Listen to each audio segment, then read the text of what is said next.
আসসালামু আলাইকুম, আপু কেমন আছেন? ওয়ালাইকুম আসসালাম, ভালো আছি। আপনি কেমন আছেন? আলহামদুলিল্লাহ ভালো আছি। তো গত একটা ভিডিও আপনার আমরা করছি, তো আপনি কি কোনো সাড়া পেয়েছেন? না। কোনো সাড়া পাননি, এখনো আপনার মনের মানুষ জোটেনি, তাই না? হ্যাঁ। আচ্ছা, তারপরে আবারও আপনার নামটা একটু জানতে চাই, কারণ অনেকেই নতুন নতুন দর্শক থাকে, আপনার নাম জানার জন্য অপেক্ষায় থাকবে। প্রথম হচ্ছে আপনার নাম, আপনার ঠিকানা, মানে আপনার জন্মস্থান, আপনার পরিবারে কে কে আছে একটু বলেন দর্শকবৃন্দদের কাছে। আমার নাম হয়েছে সানজিদা। দেশের বাড়ি হয়েছে রংপুরে। আমার ফ্যামিলিতে আমার মা আছে, বাবা নাই। আমার একটা ছোট বোন আছে, ভাই নেই।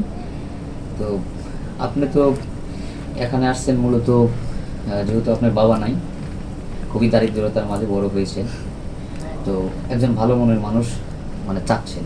হ্যাঁ। তো আপনি মনে করেন আপনার আশাটা পূরণ হলো।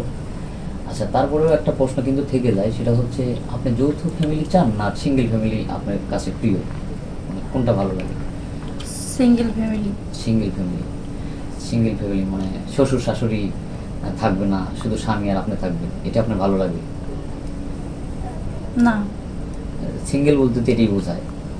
আর যৌথ বোঝে যে একটা পরিবারে সবাই থাকবে, শ্বশুর শাশুড়ি থাকবে, ননদ ননদি থাকবে, হ্যাঁ, দেবর থাকবে, এরকম একটা ফ্যামিলি যদি হয়তো বড় পরিবার যাকে বলে যদি হয়, তো সেক্ষেত্রে কি আপনি তাকে বিয়ে করবেন? হ্যাঁ, বিয়ে করব। যদি ছেলের বয়স একটু বেশি হয়, আপনার বয়স তো 20 বছর না? হ্যাঁ। 20 বছর, আপনি তো এসসি পাস করছেন না? হ্যাঁ। এখন ছেলের বয়স হয়তো 35 থেকে 40 হলো, কিন্তু তার আপনাকে চালানোর মতো সামর্থ্য আছে, টাকা পয়সা আছে, তো সেক্ষেত্রে বয়স একটু বেশি, তো আপনি কি তাকে বিয়ে করবেন? হ্যাঁ, আমি বিয়ে করব। বিয়ে করবেন না? তো আপনার এই ভিডিওটা আমরা পাবলিক করব, পাবলিক করার পর অনেকে কিন্তু আপনাকে চাইবে, তো সেক্ষেত্রে তো আপনার সাথে যোগাযোগ করার জন্য একটা নম্বর দরকার, সেই ফোন নম্বর কি আপনার আছে? না, আমার ফোন নাই। ফোন নাই? ফোন নাই কেন নাই? এখন তো আসলে ফোন নাই এই কথাটা তো বিষয়, সবারই তো ফোন আছে, কিন্তু আপনার নাই কেন? ভাইয়া, আমরা হয়েছি গরিব ঘরের মানুষ, ঠিক আছে? ফোন কেমনে চালাবো? যে টাকা দিয়ে ফোন কিনবেন সেই টাকা দিয়ে দেখা যাচ্ছে যে আপনার এক বস্তা চাউল হয়, হ্যাঁ। বা যে টাকা দিয়ে হয়তো মোবাইলে টাকা রিচার্জ করবেন, একজনের সাথে কথা বলবেন, সে টাকা দিয়ে দেখা যাচ্ছে একটা সদাই হয়, একটা বাজার হয়।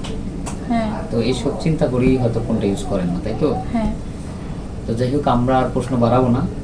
দর্শক কিন্তু অবশ্যই আপনারা বুঝতে পারছেন মেয়েটার দারিদ্রতার কথা, তার জীবনের গল্প।